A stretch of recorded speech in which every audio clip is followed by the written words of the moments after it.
এই বাটপাট জসিমকে, যিনি ছাত্র আন্দোলন প্রতিহত করার জন্য বিপুল পরিমাণ টাকা ইনভেস্ট করেছিল, অস্ত্র ইনভেস্ট করেছিল, তাকে আইনের আওতায় আনা এবং রামাদা হোটেল অতি দ্রুত বন্ধ করে দেওয়া অথবা আইনি প্রসেসিংয়ের মাধ্যমে একটি সিদ্ধান্ত নেওয়ার জন্য আজকে আমরা কক্সবাজার জেলা প্রশাসক মহোদয়ের কাছে উপস্থিত হয়েছি এবং স্মারকলিপি প্রদান করেছি।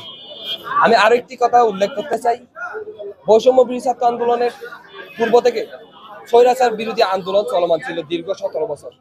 সেই 17 বছরে যার নামে অভিযোগ তুলেছে, কটূক্তি করে আলোচনা সৃষ্টি করেছে এই বাটপাট জসিম, তিনি হচ্ছে লুৎফর রহমান কাজল, যার জীবন যৌবন শৈশব সৃষ্টি যখন থেকে রাজপথে যিনি সৃষ্টি হয়েছেন তখন থেকে স্বৈরাচার নিপাত যাক স্লোগানে মুখরিত করেছিল রাজপথ, যার ক্লিন ইমেজ এবং যিনি ব্যবসায়িক স্বনামধন্য একজন ব্যক্তি, তার সম্মানিত লুৎফর রহমান কাজল ভাইয়ের নিয়ে কটূক্তি করা এবং একটা মানক্ষুণ্ণ করা একটা ব্যাপারে অনলাইন পোর্টালে উঠে এসেছে, যেটা সাধারণ ছাত্র জনতা দেখে বিক্ষুব্ধ হয়েছে, যার কারণে আজকে আমাদের এই সিদ্ধান্ত। সাবেক আইজিপি বেনজিরের কেশিয়ার খ্যাত জসিম, তিনি বিভিন্নভাবে এই হোটেল মডেল জোনে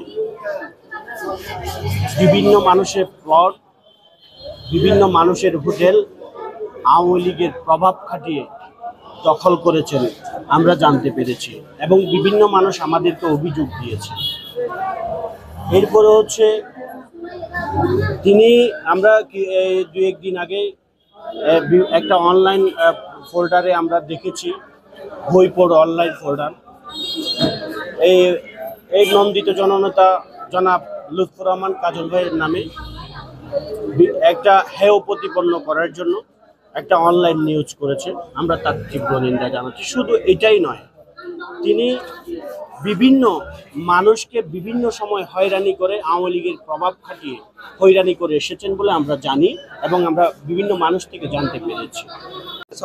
স্বরাষ্ট্র উপদেষ্টাকে আমরা ডিসি স্যারের মাধ্যমে দিয়েছি, প্রদান করেছি। আমরা এই কুখ্যাত সন্ত্রাসী যে বৈষম্য বিরোধী ছাত্র আন্দোলন চলাকালীন যে টাকা দিয়ে সর্বোচ্চ সহযোগিতা করেছিলেন রামাদার অবৈধ মালিক জসিমকে আমরা দ্রুত গ্রেপ্তারের দাবি জানাচ্ছি।